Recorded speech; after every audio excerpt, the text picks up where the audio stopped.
Brad. How are you? Hey, Lacey, I'm doing good. How you doing? I'm well, thank you. Sorry, I'm trying to get my iPhone just right. Okay, I think we've got it. I think we've got it. How have you been since we last spoke on Well, here? when was that, by the way? Was that? Um, so it was like the week after the or the series came out. So you were like a little rugged. Like you were I, going through it, yeah, boyfriend. yeah. I remember it was a little bit of Xanax to calm me. Not as much sleep as I usually would get, but yeah, I'm doing fine. Obviously, there's a lot that's happened since then, and a lot that's still going on. But yeah, I'm okay. Thank you. Good. And that's why I wanted to have you back is because I know that a lot has happened since then, and I could tell. I could just some things you can just read on people, and you could just tell that this was very difficult for you. Having everyone micro analyze your life under a scope is just no one asks for that. No one wants that, and it when it happens out of the blue, it's like it's horrific. People Yeah, are just, a third of the internet. I think I heard you say on an interview with my like absolute. I love him so much, Derek from Big Brother. yeah. Oh yeah, I heard you say that to him, and I thought that was a very well put together interview as well. So not sure how you felt about it, but I liked the pushback that you Yeah, gave him. I really liked that. Like, no man, if you're gonna say something, get it straight. Like yeah. it's this. So I I really thought, like that a I lot. thought they did a good job. Back when I spoke to you the first time, I was kind of, you know, I wasn't prepared, for what what the Netflix series was going to do. I didn't have any idea all that was going to happen, and everybody was kind of coming at me at once, and felt like I couldn't turn down anything. Any opportunity to talk, I took it, and it was a bit much at first. But things have slowed down a little bit and a little bit more manageable. And yeah, I enjoyed Derek and Stephanie's interview very much. I thought they did a good job. Yeah, I really like them a lot. All right, Yeah, we got some people showing up, so I'm gonna add them to the screen. And if you are watching, please make sure to subscribe, to like, to follow, to do all the good things. Brad, what is your handle over on X so that people can follow you over there? Brad Rad 5 Bradley. So BRADRAD, the number 5, and then Bradley BRADLEY. I'm I'm just gonna go ahead and type that in. Brad, and then what's the rest of it? The number 5, and then Bradley. Okay. All right, y'all. So this is how you can reach him on X, which is how I initially reached out to him. So he's very accessible. Whether or not that's good or bad, I don't know. I think at first it was probably not the best thing. I think it was very overwhelming for you. Yeah, it Um, was, and I think there's still good and bad. I don't. I think right. the internet trolls are gonna pop out. No matter how long it's been. But yeah, Yeah. I don't even know if it's a third. It's probably 10%. But the 10%, have their moments where they get to you and that kind of thing. But it Yeah. really doesn't. I could care less really. When they find their pressure points, Yeah. because like I don't know about you, but I never dealt with if we're gonna be serious about it. I never dealt with people like being horribly mean to me or bullying me in real life. Like in real life. And I came onto the internet and started doing this and I was like people are just like they can be real shitheads. Yeah. Like Yeah. um and it was difficult to adjust to at first, but God bless the fact that we live in America, a country where we're able to say what we think. And I always have to keep that in mind, like, you know, it could be worse. It could Yeah. be worse. Yeah. So kind of bringing that up, and one thing that I wanted to mention before we move forward. Last time, sorry everyone, I have an eyelash in my eye. Last time I had Brad on the show, I we ran out of time before I was able to address a certain topic, and that is the topic of Scientology. Hmm.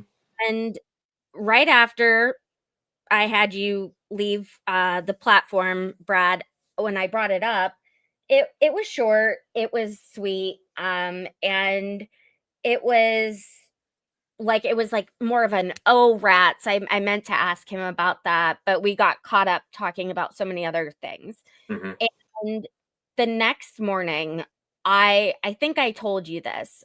I could tell that I had a concentrated attack in my comment section, like never before. Yeah. And it was almost like people were sent out an Excel spreadsheet of talking points and they were just copy and pasted. Yeah. And it was the most up close experience I've had with that organization as someone who has watched Leah Remini for many years, um, and watched her battle through this. And it was alarming, but I I feel more prepared for it this time, and I wanted to make that clear to our viewers. Like, I I got really dogged on in the comments, but I also knew who the source was. So I had you kind of have to take that with a grain of salt. But if anyone doesn't believe that they are not keeping their eyes on Brad and what Brad's saying, please let my personal testimony be his witness that this is actually happening.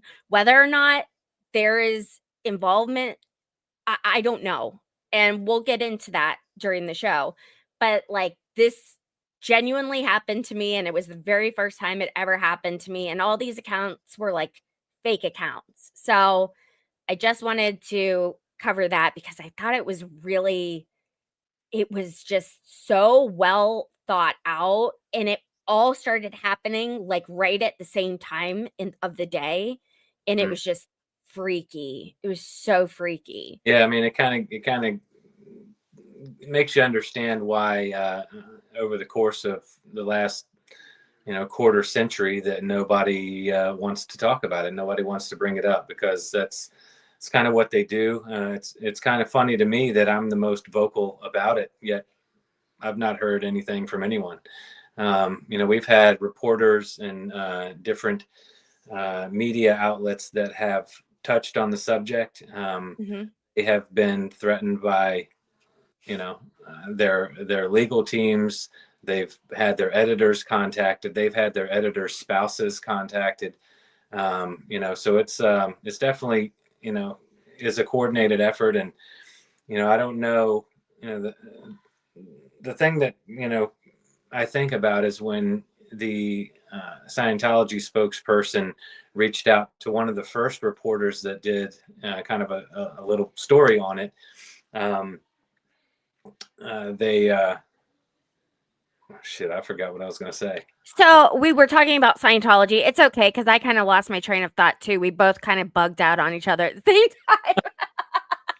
time. oh, Oh, I love that we have oh, oh. this What I was going going. to say is that they basically said that they reached out to us that night in that hotel room because Yeah, the U.S. consulate asked them, since they couldn't find a priest, to help us.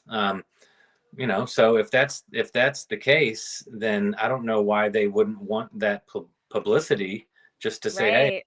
be the good guys, we're trying to help the family. But they make a very concerted effort, obviously, to shut people up, so that the name of their organization isn't combined with Amy's story in any way. So it's, again, it's one of the reasons why over the years it's always been part of the story that's bugged us, a fair amount, and the fact 100%. no one's ever been willing to talk about it. And since the show comes out and everybody's paying attention, they think I'm coming up with new stuff, and it's like, no, I've been talking about this since the day after Amy disappeared to everybody, and no one's willing to talk about it.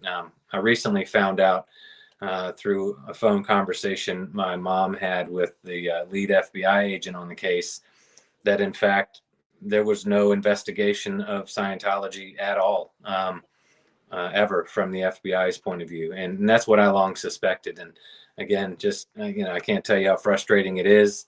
The two ladies that Amy was speaking to on the boat the night she disappeared, the FBI has always told us they know who they are, but they won't tell us who they are. Yeah, I don't buy that. Yeah, I don't know. I mean, and if they would simply tell us that no, they're Aruba Customs or Aruban police officers, they're not Scientology, that would go a fairly long way, in allaying a lot of my suspicions, that they had something, some connection with them. And then, obviously the story with them coming to our room and asking all those crazy questions and at midnight, it was just a weird occasion. I mean, I don't know what better way to put it. I don't know whether the first time we spoke about it, whether I had the opportunity to, speak to all the ex-Sea Org people, and We didn't even have a chance to talk about Scientology. In the moment you got off screen, I was like, oh shit. Like, that was the one thing that I wanted to bring up. And so I mentioned it, and that must be where the comments like generated from. It was so bizarre to me because we didn't even have like a discourse about it. It was just like me saying that word.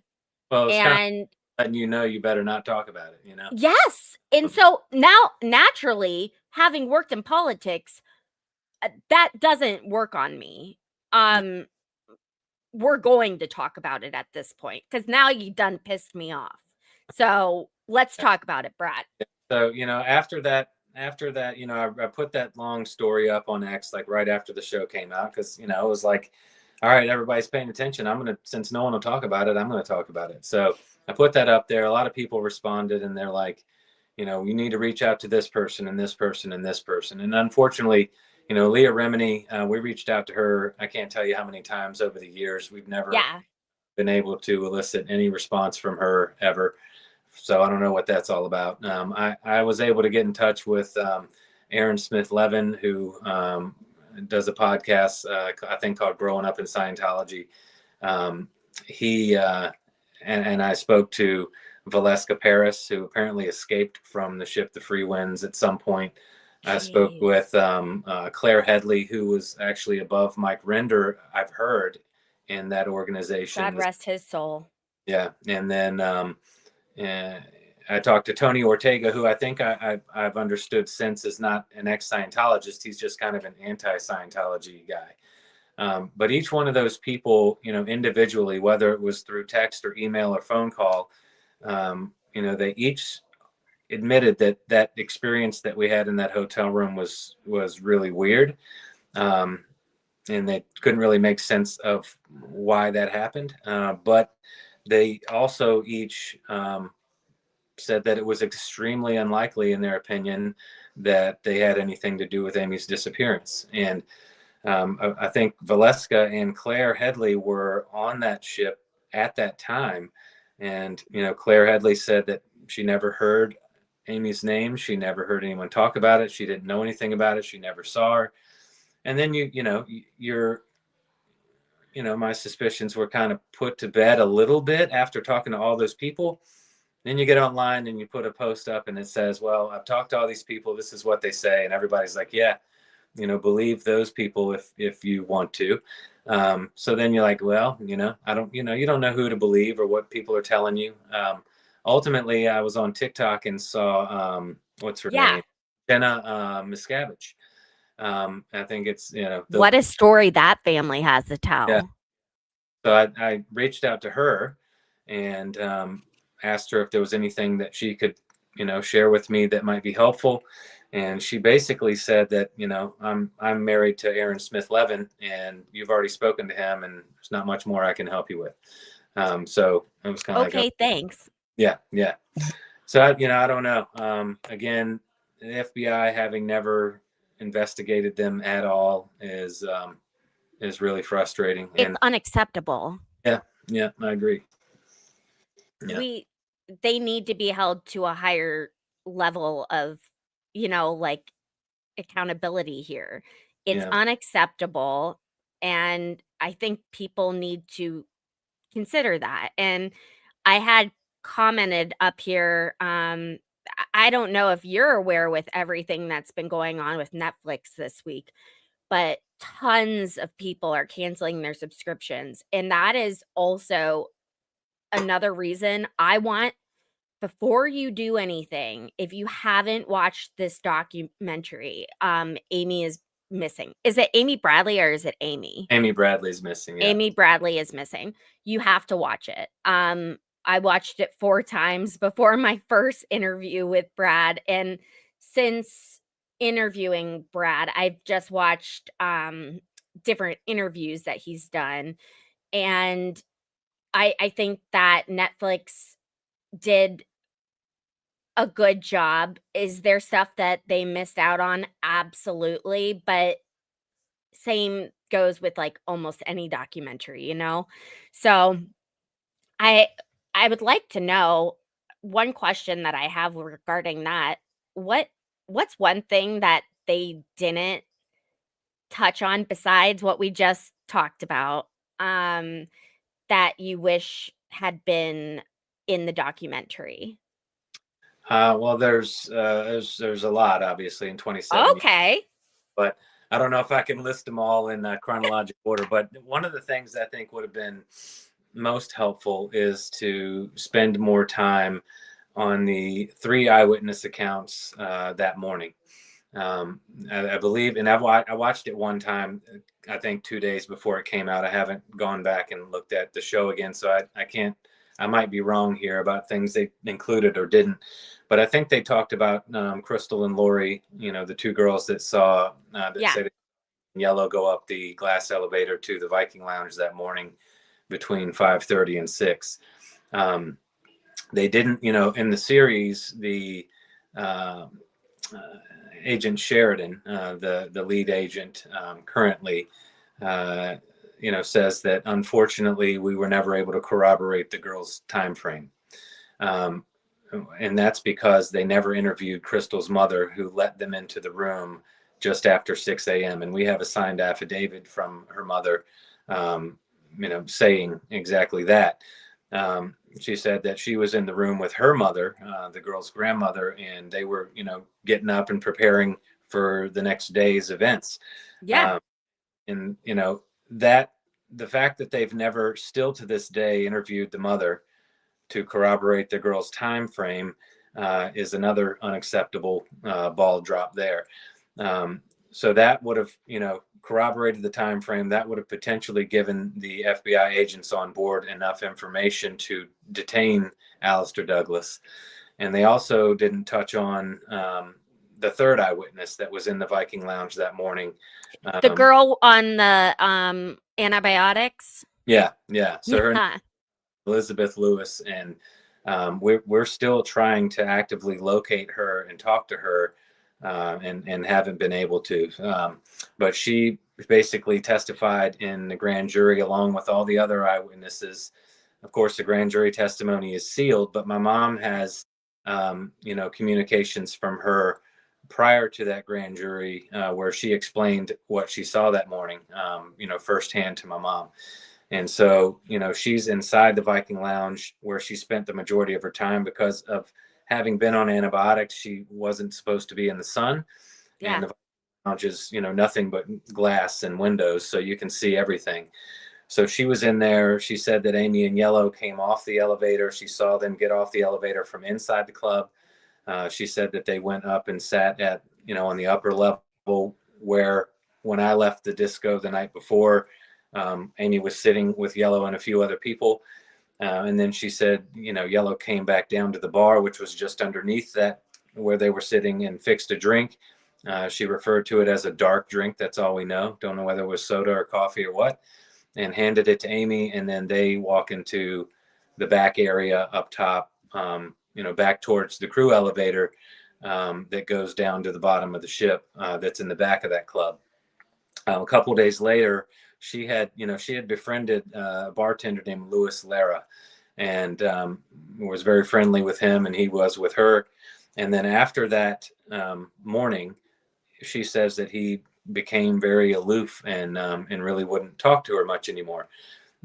She said it was either the day after or the following day. She went back. She was back in there, and this young girl who she figured was about 18 or 19 years old, of course, working in a bar. She probably was 21 at least, but she came out from behind the bar yelling, "Senorita kidnapped." And then the bartender apparently, I don't know whether he, pushed her back behind the bar or back into the kitchen or wherever, but he kind of moved that girl back out of the way. And, so there's a lot of information. Again, not just Crystal and Lori saw them that morning. There was a third person that was totally disconnected from those two girls that also described, what I just said to you. So there's plenty of information that would have helped people. And like I said many times, Netflix, and it wasn't, Netflix was the one that picked up the show ultimately, but the producers with Ample Entertainment, Ari Mark and Phil Lott, they did their job. They brought it to the world. They got everyone talking. They brought all the attention. They kind of brought Amy's name and story.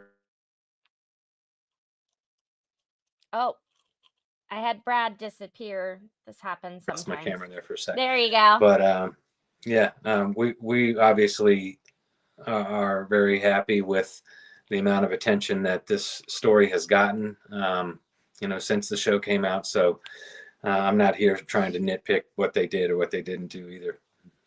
How much attention do you believe at the end of the day? I can't hear you now. Can you hear me? Is it something that I did? I think so. I didn't touch anything. Can you hear me? Did that fix it? I can hear you. I can hear you. Here, 1 second.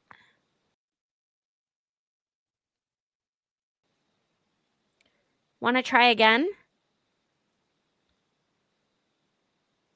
Yeah, it looks like my microphone is on. I can't hear you anymore. Can you hear me now? There it is. Yeah. That's so weird. I have no idea what happened. Maybe Scientology's tapping into your feed. Not sure. I swear to God, Brad, the morning after, it was just so weird. It was a very specific time. I just started getting all the same comments that it was too much of a coincidence. Yeah. Because I'm a logical person, and my friend who's a mod for my channel was like, "Well, don't go saying that you think that's it because you'll sound crazy." And I was like, I don't have to I don't care if people think I sound crazy. I know what I saw. I know what happened. Yeah. It was just too much. Okay. So that's really interesting that was left out. But my question before my mic fizzled out on me was, do you have any idea whether it's through website views or donations, et cetera, how much this documentary has helped your sister's case, in terms of outreach and getting people active? How many people have offered their assistance versus before the documentary, I guess, is a better way to ask. For many years before this documentary came out, it was not a whole lot going on. Obviously my parents and would be talking to whoever it may be off and on over time, but since the show came out, we've had countless. I don't personally monitor the email. Our investigative team does that, And I think it saves us from a lot of the crazy stuff that does come in, having to look at that kind of stuff. But I'm uh, sure. been sent, hundreds of pictures, lots of good ideas actually, that, unfortunately we hadn't ever thought of. You always kind of kick yourself when someone comes up with something and you're like, what? Why, where were we on that one? And it just never crosses your mind. So a lot of helpful things. Obviously the attention that it's brought, has allowed us to kind of get, in with, these state and federal, lawmakers and different things that we've done over the past month or so. Yeah. Can you So tell us a little bit about that? yeah, I can tell you a little bit. So, like I posted on X, I don't know, a couple weeks ago when I finally was kind of given permission to share who we met with in DC.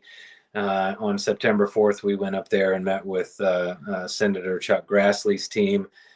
He's the chair of the Senate Judiciary Committee, and we met with several, attorneys on that team. So we're working with them on trying to accomplish certain things that unfortunately I can't tell you right now.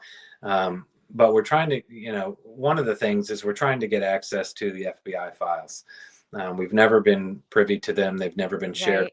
And, and we believe that what's in those files could be very helpful to, put together with what we know and what we've learned over the years, kind of fill in some gaps and, finally figure out what they did do and what they didn't do. So I mean, what could it hurt? It's been this long. yeah, I Uh, think I think it's probably. yeah. I don't know. A lot of people have questioned why the case is still open, and I don't know whether that's because they know more than they've told us, and that's why they're not closing it. And I don't know whether or not it remains open to prevent us from finding out what they didn't do potentially. I don't know. Um, Whoa. so that, meeting with the people in DC, that's still ongoing. Of course, I don't know with the government shutdown and how that Right. plays into who's been sent home and who's still working on it or not. But hopefully that won't be long lasting. We met with, Lieutenant Governor Winsome Sears here in Virginia, and she, pointed us in, certain directions, other, House representatives in Virginia that we've been in contact with. Then we met with the Attorney General's office, the Deputy Attorney General, and, the Director of External Affairs with the, Attorney General Jason Miaris's office. We met with the Director of Victim Services at the Attorney General's office, and they're, currently working on drafting a letter, to the DOJ, to Pam Bondi, Kash Patel, Kristi Noem, and some other individuals. And hopefully, when they do that, Senator Grassley's team can echo that, in a letter of their own with the same type of requests that are on it. And essentially, what like I said, we're trying to get, access to, the case files, and we're trying to, effect a renewed investigation, into the case, given, namely, the contradictory and provably false statements and claims made by both, Alistair Douglas and his roommate Oscar Alexander, since the show came out. And I think those, are fairly obvious, blunders on their part to even agree to do an interview after having been quiet for so many years. Now, why don't you tell people, set this up, who did the interview? Because you and I have briefly discussed this. It's someone who lives in the same state as me. And, or if you don't feel comfortable, I'll say it. I'm Oh, just trying to give you the floor and explain what Alistair and Reggie said. yeah. So there's a true crime, person, named James Renner who, um, basically came to us, and I don't know, I'd have to probably more than a year ago, about an idea to write a book about Amy's story. And of course, at the time, we were very excited because no one Right. ever written a book. So we obviously agreed to it. Again, we don't leave any opportunity, behind. So, he was invited to my parents' house. I went over there with my wife. We met with him. We all sat down and ate a meal together. My mom had fixed for everybody, and had what seemed like a really good conversation. Toward the end of the conversation, after our attorney and advisor had left the house, he broached the subject of Amy's sexuality. And Yep. it quickly became apparent that that was, in my opinion, his entire angle of his book. And obviously, my parents and I, as you probably heard me say many times, don't believe that her sexuality had anything to do with what happened to her. So we find it rather unimportant to talk about. We think it's a distraction. Um, Long story short, he left the house rather abruptly. He later texted back and forth with my mom, and we've got the receipts where he, thanked my mom for a wonderful meal and for the Southern hospitality that he was shown. But since, and after that, what happened is apparently two of the showrunners that were working with the producers on the show were communicating privately with him and giving him information that the producers weren't happy about. So when that was found out, those showrunners were let go. And we were told, per the contract we had signed with Netflix, that we weren't allowed to collaborate with any other production or any other project while the production of the documentary was going on. So we communicated that to Renner, and since he basically is claiming that my family cut contact off with him because he brought up her sexuality and we didn't accept her and we didn't love her and whatever. So his, that's the kind of the long and short of Renner. I've since cut off all communication with him. I went after him for a little while because, And that's when I was messaging you. I was yeah, like, you are not the first person I know that has had words with Renner yeah. in this world. So I didn't understand all of his past and what he's done in other cases. I've since found a lot of information on kind of his MO in these situations, and apparently, if you don't agree to work with him, he'll flip the He's script on. butt hurt. Yeah, yeah. Yeah. So back to the Yellow and Oscar Alexander thing. So uh, although we don't agree with what he's doing or the narrative that he's putting forward, he has provided some useful things, and namely those two interviews, along with another interview of an ex-crew member who I think went unidentified. But in Yellow's interview, and I'd have to watch it again. It's been a while since I looked at it, but um, he claims that he's in his room at 1 a.m. because that was the ship's Yeah. policy. They're not allowed to be with passengers after 1 a.m. Well, I saw him with Amy until 3 o'clock in the morning. He told me the next morning, right to my face, that he left her at 3:30, and now all of a sudden he's in his room at 1 o'clock. So, if he doesn't have anything to do with anything, why in the world would he lie? I mean, I would understand maybe at the time to tell a lie like that to maybe protect your job, but Protect 27 your job. years, Right.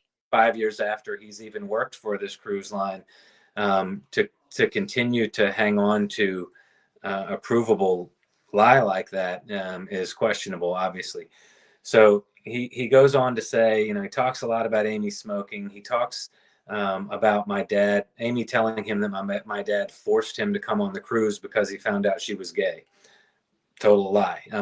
We found out Amy was bisexual in 1995, 3 years before the cruise. Amy was a grown woman. Ain't nobody making her do anything.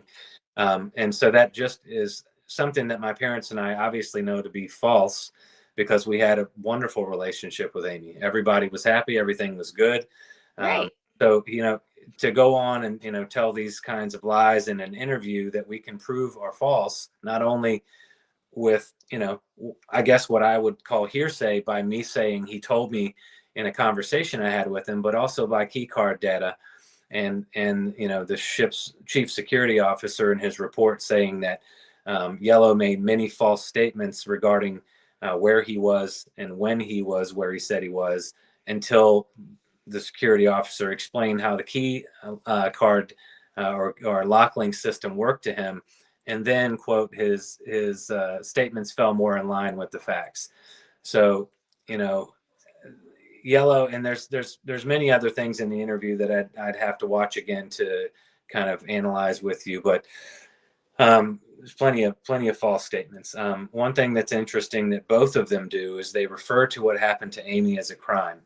Um, every other employee, including Yeah. Kirk Detweiler and a lot of other staff that we've heard people that have contacted us over the years talk about, she jumped or she fell. She jumped or she fell. That's been the company line, and it's curious to me why both of Alistair and Oscar would suggest that a crime was committed instead of sticking with the company line. They both, and I don't know whether it's kind of a slip of the tongue or because they know a crime was committed, I believe. Oscar Alexander states that he also, states that they were in their room at 1 o'clock. And obviously we know that's not true.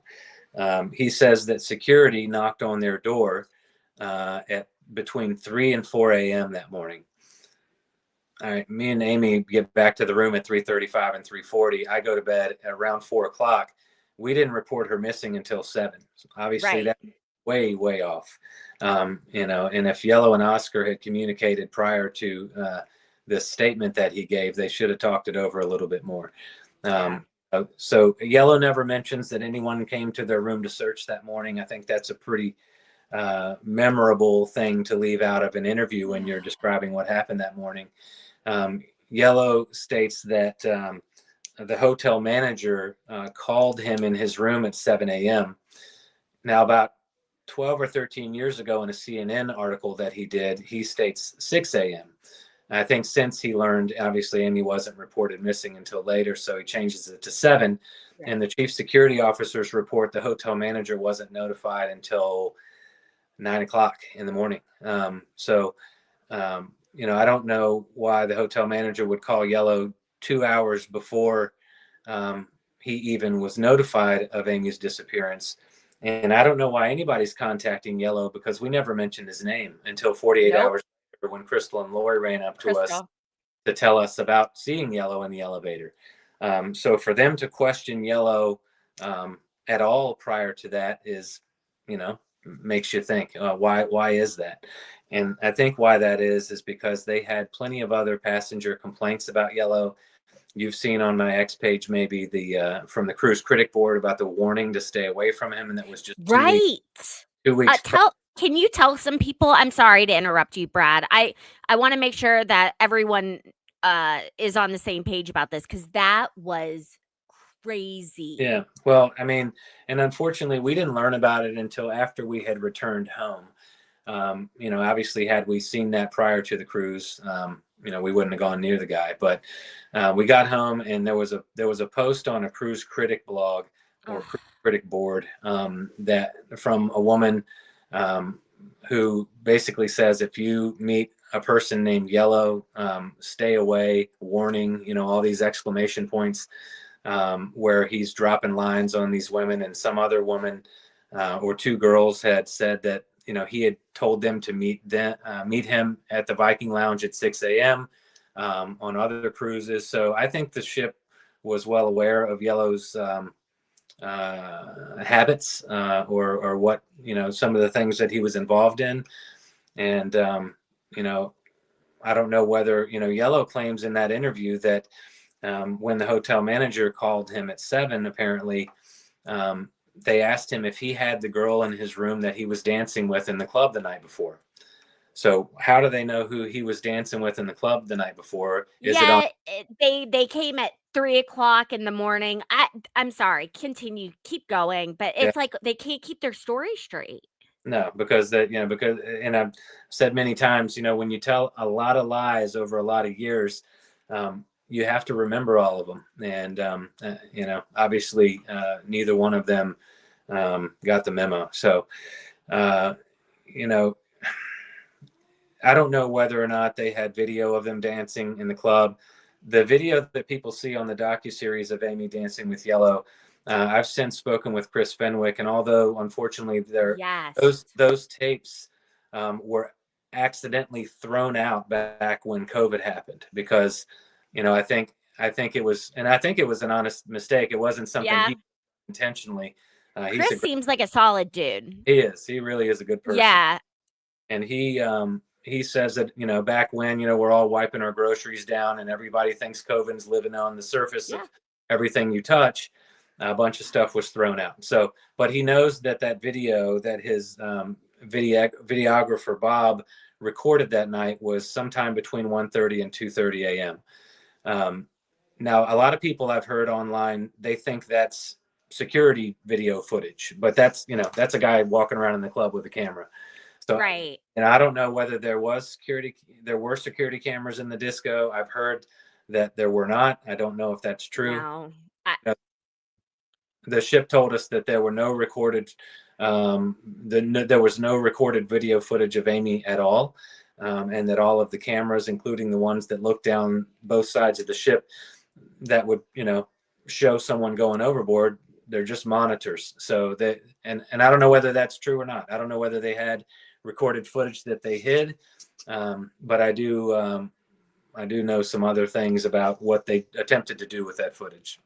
Brad, I just thought of a question I've never thought of before, but as a cruiser myself, admittedly, although this has gravely opened my eyes, I would never, I would never cruise with this company in the first place. But with that being said, did was there any possibility that Amy meeting up with orange or yellow it's colors, M&Ms, that she would have had to pass by the casino? Because we know those cameras were indeed working. Yeah, and I don't know. Unfortunately, I'd have to pour over kind of the schematics of that ship. I don't remember. My mom actually asked me just the other night about, where was the casino in relation to this, and I just don't remember.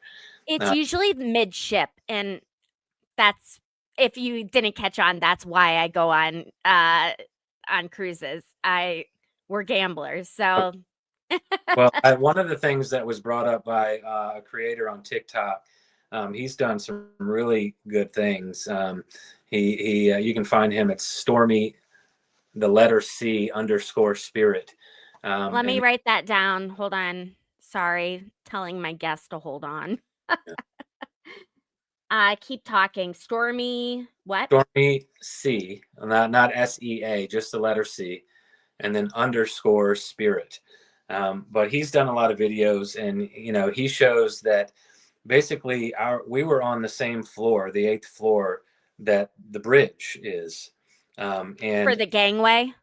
for no, the bridge, like where the pilots and everybody sit to drive the boat, like the main Oh, okay, I control apologize. I understand what you're control saying. area. And you would think of anywhere on that ship. Of course, there's cameras everywhere nowadays, but even back then, you would think that there'd be cameras outside the control room to the ship, that were in those hallways. And apparently, from what we were told, there weren't. And again, whether that's true or not, I don't know.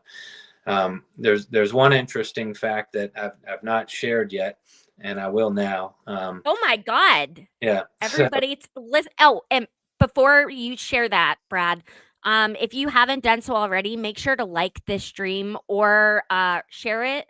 That helps the algorithm. That's not a boost of my ego. That literally helps more eyes get on this, yeah. and especially with Brad being ready to drop some information on us, I want to make sure it's seen by as many people as possible. Thank you. Okay, go ahead, Brad.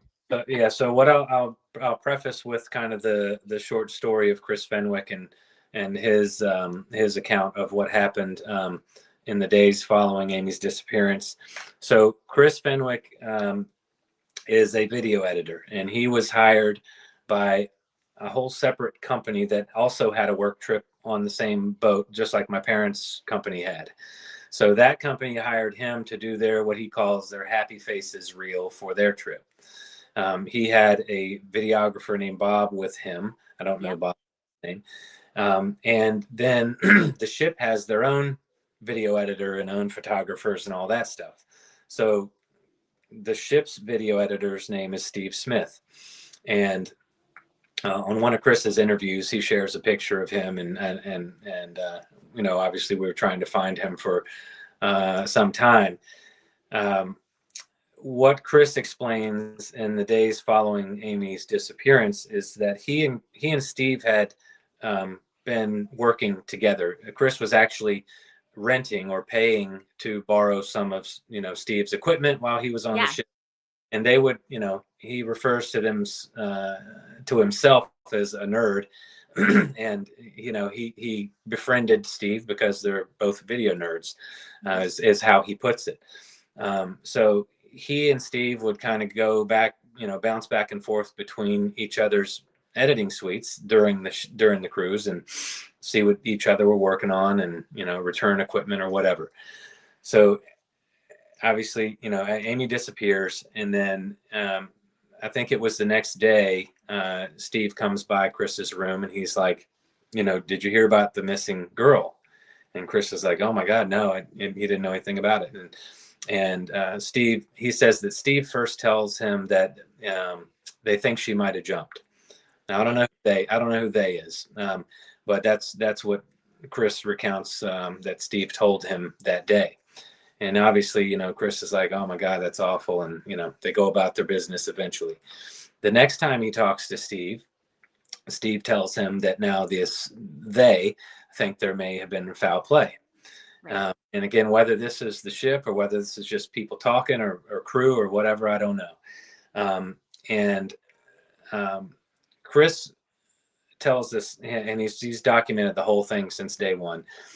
He says that, now this is what Chris says, and I'm going to tell you what we've learned recently that Okay. counts this. But Chris's whole story was that the ship's security came to him and asked for his master tapes. Right.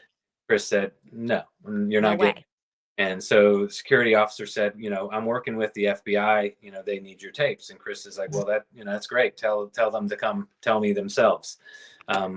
He never heard from the FBI. So Right. whether that was a tactic to get him to hand over his master tapes, you might suspect that. And I don't know that to be a fact. So Chris ends up giving his a copy of his tape to Mike McCord, who was the president of my dad's company, because he wanted it to get to the right people and have that footage be preserved when, in his opinion, it was meant to be destroyed, so as not to show Amy dancing with yellow. And so meanwhile, you have Steve Smith in his editing suite. Chris stops by one day, and he walks in, and Steve's sitting there working on something. He's like, hey, man, what are you working on? And Chris said that Steve explained to him that he was told to delete any and all footage of Amy from his tapes. Now, Chris's story over the years is that security told Steve to Steve. delete the footage. In recent conversations that Chris has had with Steve, which have been shared with me, I've seen the screenshots of the text exchanges, and Steve said, no, that wasn't security. I never talked to security. Kirk Detweiler told me to delete the footage. Yeah. So that's And that was the head guy that did cruise the director, announcements. the cruise director Yes. on the documentary that was ever so That was popular. horrible. He was Yeah. a douche. Yeah. So yeah, so we just learned that a couple of weeks ago, that we've thought for 27 years it was security, that asked for that footage to be deleted, and in fact, Steve says no, that wasn't security, that was Kirk. So then you question, why is that? And And that would have been helpful in the grand jury. yeah, and I don't know. I don't think Steve was involved in the grand jury. I don't know. I don't think Chris was either. I mean, it was some eyewitness. All the That's eyewitnesses. surprising. Yeah.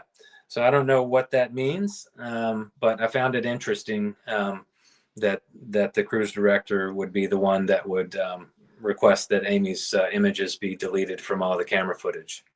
I don't know what's up his butt, but he seems fixated on a certain narrative. And I mean, he's kind of like the guy that you tell him the sky is blue while you're standing outside and he will argue with you. So you at some point you just have to, you know, Yeah. realize it's not worth your time. But that is really interesting. I really interesting. I found Chris Fenwick's interview with your local, I guess your local TV, Yeah. ABC, NBC, CBS. I don't know. Yeah. I don't remember her name either. I should have done my Yeah. research. Okay. Her name's Katie Beck. It's Catie. Katie Beck. She works for Channel 6, which is WTVR. And she does a podcast called Untold. So she interviewed me. She interviewed Chris Fenwick. She interviewed Jamie Barnett, who is the head of internationalcruisevictims.org. So a lot of good information, Oh, both of those interviews too. um, so that's a piece of information I was not privy to. That person, international cruise victims. Yeah, That's wild. internationalcruisevictims.org. There's a lady named Jamie Barnett who lost her daughter Ashley Barnett, and I believe it was 2005. Her brother Seth has been on TikTok, and actually, Jamie has started a TikTok page and been doing some lives with her son and all this kind of stuff. But they have a ton of information about all the things that have happened on all the boats that nobody knows about, and the hundreds of people. I think over the past 20 years, there's been 400 people that have either died or gone missing, Yeah, uh, or some suspicious circumstances, and everybody thinks Amy's like the only person, or George Smith maybe. They know about Natalie Holloway, who was in a cruise right. victim. But if you look at internationalcruisevictims.org, and you go to the stories, you can scroll for a fairly long period of time through all the different stories of all the different people. And Jamie's been, big and pushing legislation years ago and all this kind of thing. But obviously, with the exposure that our story and Amy's story got, um, rightly so, the Barnetts have taken it as an opportunity to have people hear what happened to their daughter and their sister. And it was the same company, same cruise company that. That was out of like Norway, right? No, well, that ship flew a Norwegian flag at the time Amy disappeared. I'm not sure that they still do, uh, Okay. but I think that the trip, and I could be wrong here, um, that there was a 3-day cruise, and I want to say to Mexico, or it might have been the Bahamas. I'm sorry. Yeah, that's usually one of the two options. I'm sorry. I don't know I should know the details of that better, but You're okay. I don't. We'll forgive you. Wow.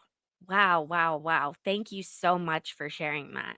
Yeah. So Um, I would encourage everybody to go take a look at Katie Beck's Untold podcast. If you haven't seen those 3 interviews, they're worth taking a look and listen to. I've very been good. in contact with Katie. She's given me a call, a little more than a week ago, and wants to still kind of be involved and learn what's happening and do another interview at some point. So I'll let you all know if that happens.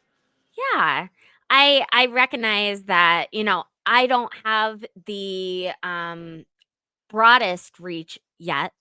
Uh, but I am forever indebted to you for granting me an interview so early on, kind of like what you were saying. Like you were just saying yes to everyone, and in in that sense, you have people like me who are super loyal, who will do whatever it takes to help your family moving forward.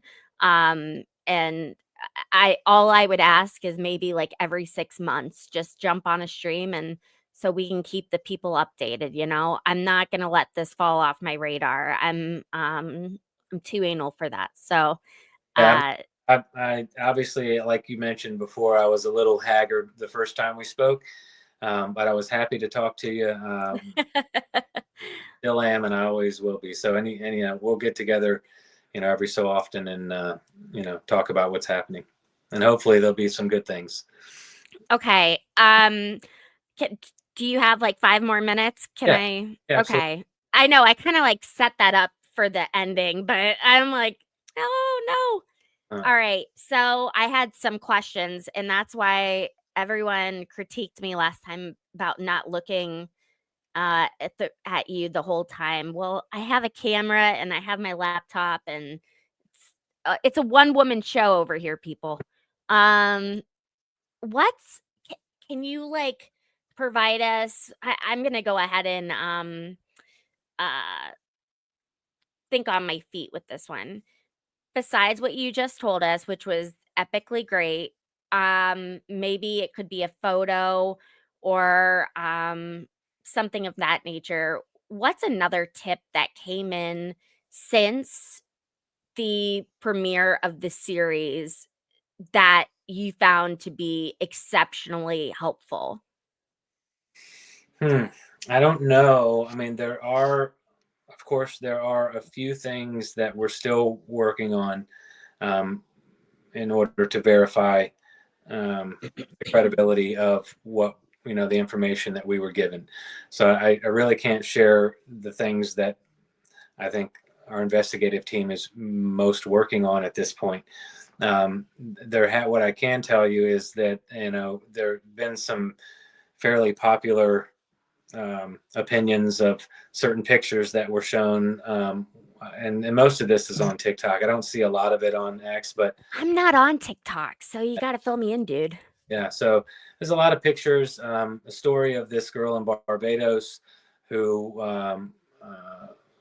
some nurse or caregiver told a story of matching tattoos or similar tattoos, and apparently that woman had been found dead in a hammock on Barbados. And so we looked into all of that. We were since able to find pictures of the person in question, and obviously wasn't Amy.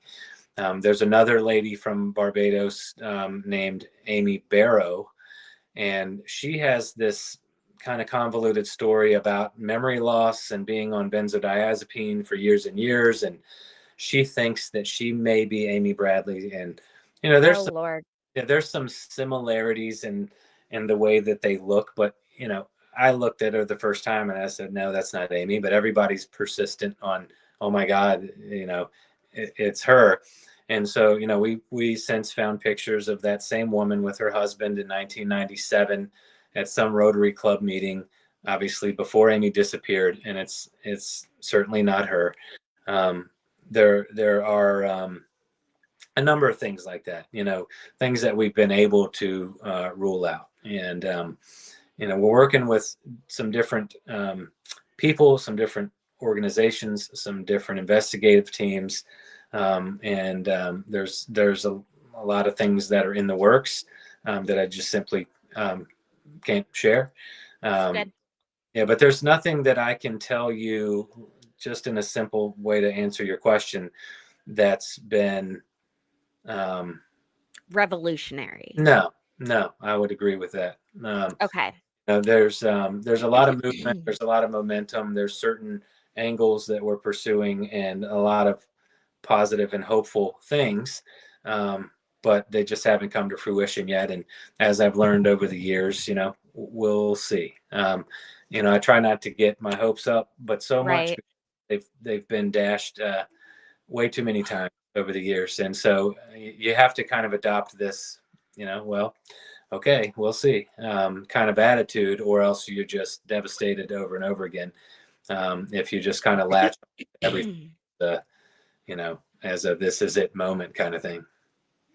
I think the thing that really hurt my heart the most out of this situation is I think that there could have been good headway with like um I don't know the politically correct way to say it other than to say a mercenary like to and essentially you guys had someone that you had down there that you had hired and that guy screwed you guys over beyond belief and I that breaks my heart because that's the one thing I could think of alternative wise, like thinking outside of the box that Well, I could imagine would work, but I don't Yeah, know. that guy's name is Frank Jones, and he ended up spending 5 years in Yeah, prison for electronic fraud thank uh, God. by sending us pictures of a woman whose tattoos, Amy's tattoos, he had stenciled on this woman and posed her in such a way to make us believe it was her. We lost thousands of dollars. We had a lot of money that was given to us by dear family friends, or The my parents, boss. or the children's missing national missing children's organization.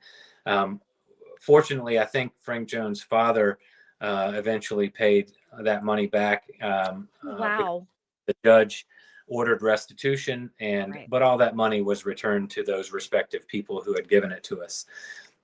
So I think we had, what we lost personally was probably less than $30,000, but it was over $200,000 ultimately that this guy, frauded us out of. But Um, Brad, you lost more than money. You oh yeah, lost hope. yeah. It That was, we're sitting in a hotel room in Fort Lauderdale with a private jet on standby on pins and needles, sitting staring at the phone, waiting for this phone call. He would call us and tell us that they were tracking Amy. They saw her captors move her from one place to another. There was actually a small shootout where one of his men was injured, and all this convoluted stuff. And we were kind of hook, line, and sinker. Um, the president of an older company that my parents worked for previously lended one of his um, special operators from the Spartan group, who went down there and outed this guy and basically called us and said, "This guy's full of it. He's not doing what he he's says he's." just drinking all day, enjoying Yeah. So, himself in yeah. So that paradise. that guy paid not quite the cost or the price that I think he should have paid, but he was caught, and thankfully so. But there's been plenty of other um, people that we've hired, investigators, Okay. experts. There's all kinds of different things at different times in different places that we've hired, and again, it goes back to the current GoFundMe. With all the millions of people around the world watching this, it's still, I think, $30,000 or so, and it takes more than that to hire one of these people one time. Oh, yeah. So it's just something. We don't have the money to do stuff like that, and we're looking at some different ways to hopefully get those types of things funded. But and maybe I can share that with you at some point. But Yeah. yeah, Please do. there's a lot of stuff that's in the works, and hopefully we'll have some better news to tell you at some point. Well, I think that that is great news. I mean, the tone of what you're telling me is 100 times better than the first time we spoke, which I knew it was just rough. That first, I think it's fair to say, like, your first month after a show like that hits, because I've had a few friends with Netflix series, and you they were doing more of, like, red carpet events, but, like, it runs you ragged, and your emotional health, your Yeah, physical health, and this. especially being that it was just me. And that Right. was my main goal, was to shield my parents from having to go through all of that yet again. I can't even count a number of times that interviews that we've done over the years, and mom has a particularly hard time with it. Right. And didn't want her, she's stressed and emotional enough to have to go through that. So I kind of took it all on, and yeah, the first 2 weeks were not great Yeah. for me, but I learned to kind of put it down a little bit, and not be 24 hours, 10, 12 hours a day on my phone. And Right. my wife kind of lost track of me for a little while, and luckily she's amazing, so she knows who I am again. At least she sees me a little bit more recently, which is good. Okay, good. That's important. We wanna keep her around. Yeah. So I am extremely appreciative of you, jumping on a stream with me. I know that you said, that you had to get going here at the around this time, and I want to um, uh, words, Lacey. This, I want to follow your wishes because I appreciate this and I'd like to keep it up. yeah, Um, so thank you again. And before I forget, one last time, guys, we want as many people to hear and see this as possible, especially with all of these people that are deleting their Netflix accounts. Like, we want to make sure that people are watching this series, Amy Bradley is Missing, before they make any drastic changes and delete their Netflix.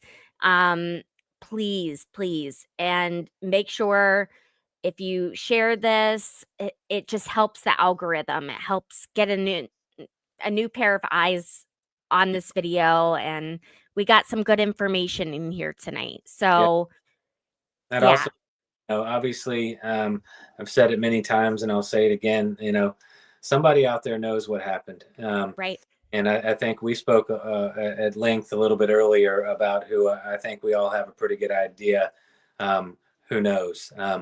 But there's a lot of people that know those guys. And I think there's more than one person that knows what happened, or more than one person that can give us some information that is helpful.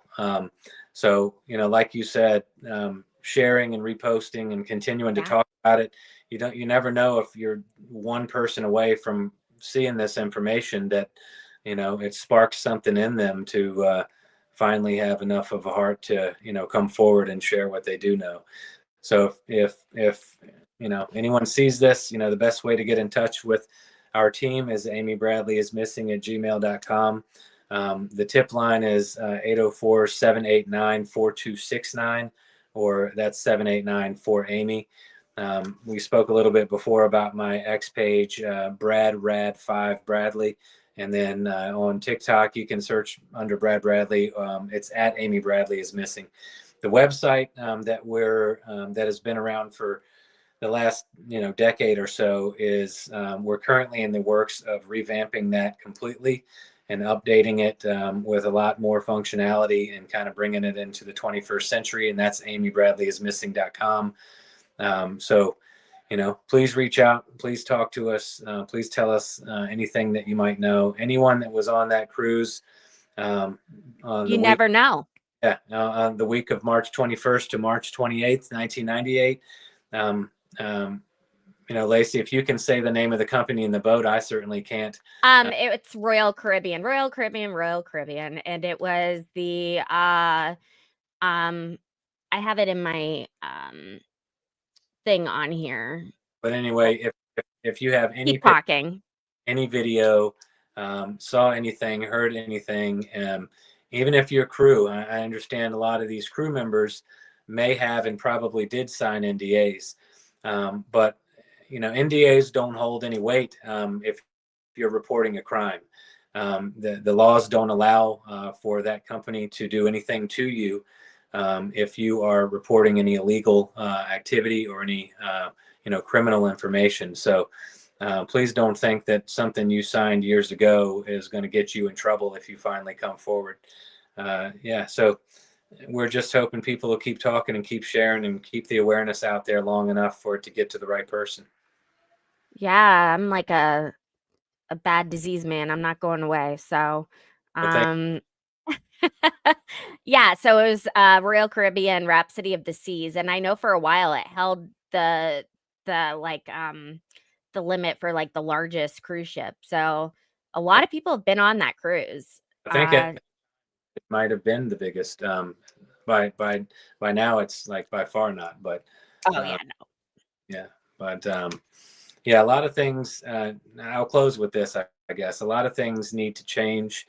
There needs to be new legislation. There need to be bills. Yes.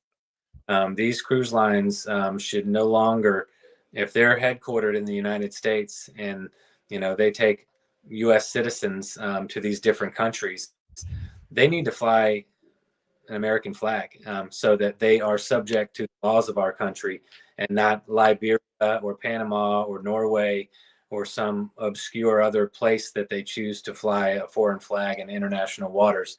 There's enough jurisdictional issues already.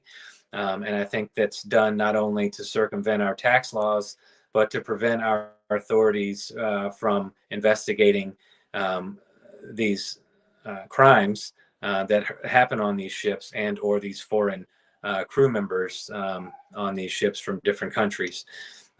There needs to be the Amy alert needs to be instituted. I don't know, you've heard of this or no? Yeah, Yes, but I mean, I'm at your time, so if you have the ability to run through it, yeah. I would love to have you do it. It just hits different than me talking about it because I So think it's ingenious. I think it's great. yeah, again, it's one of these things that we never thought of somehow. But everybody knows about what Amber Alerts are. When a child goes missing, you get a buzz on your phone, it gives you the information where they were last seen, what they were last wearing, who they were last with, all that stuff. And a gal named Kendra on TikTok came up with this petition on change.org for Amy Alerts. And I think it's garnered well over 20,000 signatures. Again, I think it should be more. I wish more people would participate. But basically, what it would be is, and I think it would have to be mandated because I don't believe the cruise industry would do this voluntarily Oh, or will. yeah.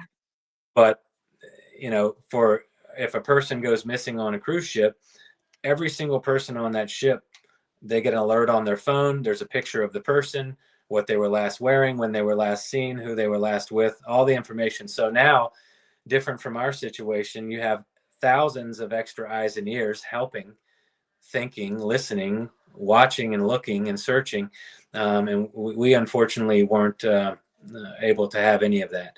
So I think that's something that needs to be instituted. I think there needs to be a bill passed or an executive order. I don't know if we're still trying to get in touch with the president's administration to get some help with certain things. I think these ships have to um, that when you leave a room, whether you use your key card or not, there should be data for when that door, Yeah. not just when you use the key card to come back in. It would be a lot easier to track people's movements, when they last left the room, when the crew leaves their rooms. All these different pieces of data currently aren't available, and I think they need to be. I think the cruise industry needs to be forced to archive any and all recorded footage from any boat that has anything happen on it until the best investigation is closed, so that evidence can't be done away with, to protect liability or for whatever reason. So there's a lot of things like that we are working on trying to make happen.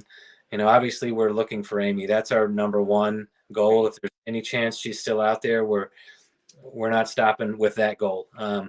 And we're not going to stop until we're presented with evidence that makes it obvious that we should. A lot of people don't understand how 27 years later we don't get it. They're like, come on, man, what are you doing? It's been 27 years. She's gone. Give it up. Well, she may be gone, but there's been no body, there's been no evidence, there's been no anything. So Right. it would dishonor Amy, in my opinion, to give up on her before we have any evidence like that, and we're not going to. And even if we are presented with evidence like that, we're not going to stop trying to hold the people that were responsible for what happened to her accountable for what they did. And And you're trying to prevent heartache for another family as well in the yeah, process. Let's make that a clear as that's well. what I say. Our efforts with the lawmakers currently are exactly that. To effect some positive change in the realm of human trafficking and the laws that would be helpful to help prevent this from happening to somebody else's sister or daughter or loved one. If that's all that comes out of it, is that we're able to lessen the risk for people in the future to have to live the number of years that we've all lived, and unfortunately, hopefully Amy's lived. That would be well worth all of the effort and all of everything we're going through, if we can, make something happen in that regard. So we're working on that stuff too. 100%. I couldn't agree more, and, um, things are weird in my life right now, but when I say that I so badly want to help you at a grassroots level or legislatively, like, um, I just keep me abreast of the situation, and I can, especially during the furlough, I can probably reach out to a few of my contacts that I know in the administration. Yeah, Um, very much appreciate it. I don't know whether people would take the time to write letters to their, state and federal elected officials to request help, or to the FBI to request that they finally, whether they give us access alone, or right, make it open source so the entire internet can help try and solve what happened, instead of it kind of keeping it locked away in a file somewhere that's not helping anybody. It's been long enough to keep all that information private, and if anyone's um, you know privy to see it, we certainly are. I think, 100%. yeah. So I appreciate it, Lacey. Anything you can do to help kind of spread the message, or make someone aware that might be able to help us with anything or any part of this, it would be obviously more appreciated than I can tell you. I will do my best, and I will ask, all my political junkies out there, who I know are watching, to please also do the same, and hit me up if you have any questions. Everyone, let's thank, Brad Bradley so much for joining us this evening, and, as always, don't be a stranger. You aren't, but, I really appreciate the time. I appreciate you sharing some new information with us tonight. And I mean, I can speak for myself when I say I'm excited to see um what what comes of this, cuz I know that you have the stamina and the power to make change happen. You Yeah, yeah, from working in politics, I know someone who means it when I see them, you yeah. know? Well, It takes a lot. I guarantee you it's not going to be nothing. Right. uh, we're going to make some things happen, and this is, I feel like this is our last opportunity. Again, if we ever had one, to find Amy or to find some answers. I feel Oh, we lost him for a moment.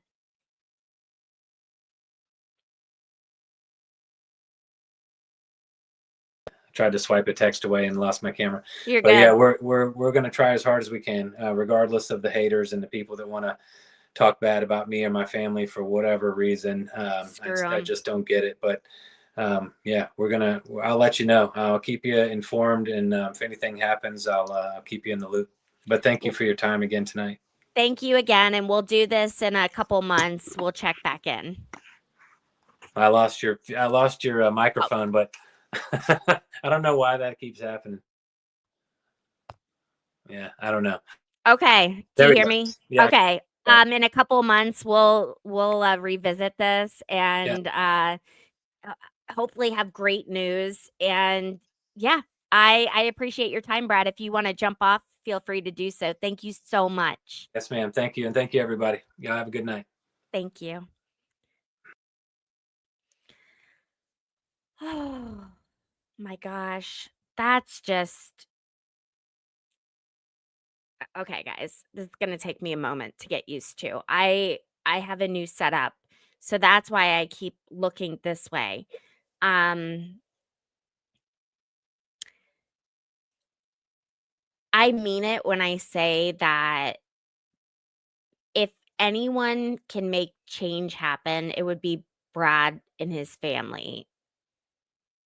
They have shown how intent they are on getting answers for so many years.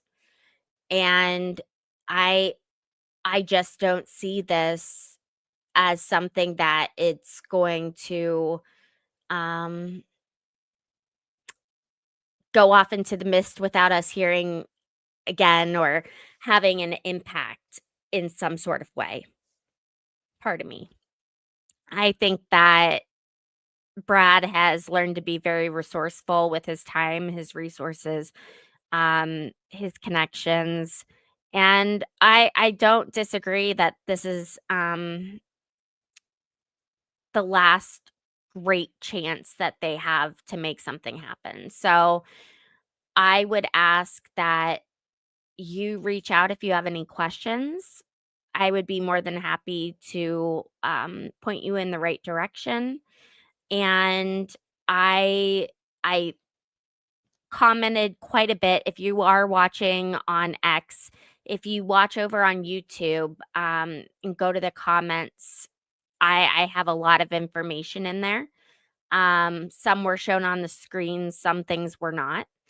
And yeah, I if anyone has any questions, now would be the time to throw them out here. But I'm trying to think of anything else that I wanted to bring up. Let me go to my notes.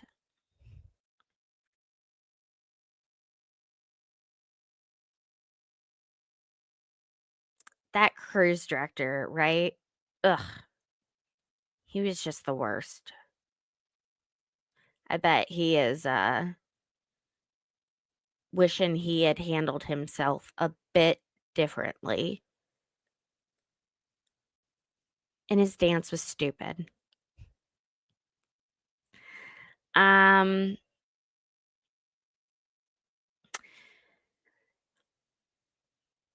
I don't know if you guys saw it. There was a People magazine article, and one of the things that I'll read the question that I had written down.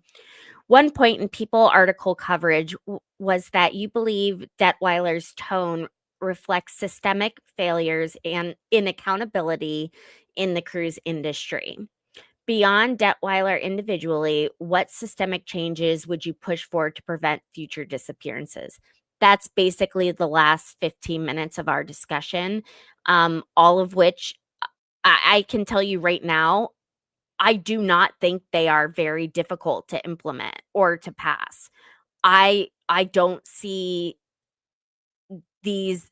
I mean, of course, there are gonna be lobbies that come out and say, "This is why you shouldn't do it," but it's not like it's a proposal like, "Stop using plastic," and then having, like, that lobby come after you. Like, it's not unrealistic.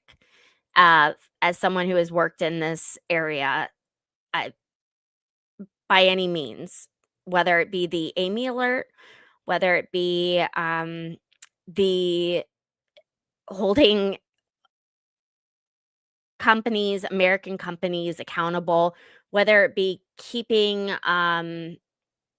all of the video footage until the case is closed. What's up with that? Why is it the case still open with the FBI? That's what I wanna know. Like, I feel genuinely in the pit of my stomach like there's a reason for that. Um, it strikes me a bit odd. So, hopefully, it's for a good reason. That's all I can hope for at this point. So, I don't see any questions, but one last time, I'm really going to drive it home, I hope. I know you're tired of hearing me say this, but when I ask for you guys to share this stream or to like it is genuinely because of an algorithm, a greater process in play. It is not my ego. This algorithm makes sure that other people are able to see this. And what the Scientologists don't realize is every time that they comment tomorrow, all the horrible things that I know that I'm gonna get, they're helping the algorithm. They're helping more people see this. But it would be nice if we could combat it a little bit, okay, you guys? There's only so much a lady can take. No, I'm just playing. Um, and I'm glad, for the record, I'm really glad that we got Brad back because as I said, we discussed during the stream, it was rough the very first, couple weeks for him. you could tell through his writing, let alone, doing the interview with him. He was just down. You could tell it's taking a huge toll on him, and I've been there. Not with a member of my family mysteriously disappearing, but, like, I internet is a tough place, and, all at once, like, that's rough. It can really have harsh consequences, so, um, just just be mindful of that. If there was a public service message, uh, that I was gonna get across, just consider that there is another living human being on the other side of that keyboard, and, you never know what someone's going through. So, I hope that you enjoyed the show this evening.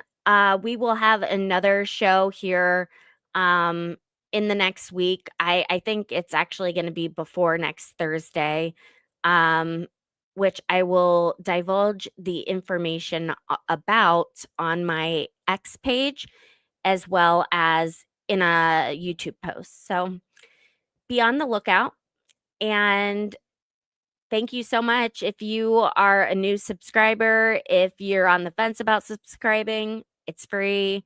And sometimes I tell witty jokes. I don't know. You guys tell me. Uh yeah, it would be great to have you subscribe to the channel and follow our future content, and let me know what you guys want to see. So with that being said, I hope you all have a lovely Thursday evening and start to the weekend, and we'll see you in the next week. Bye for now.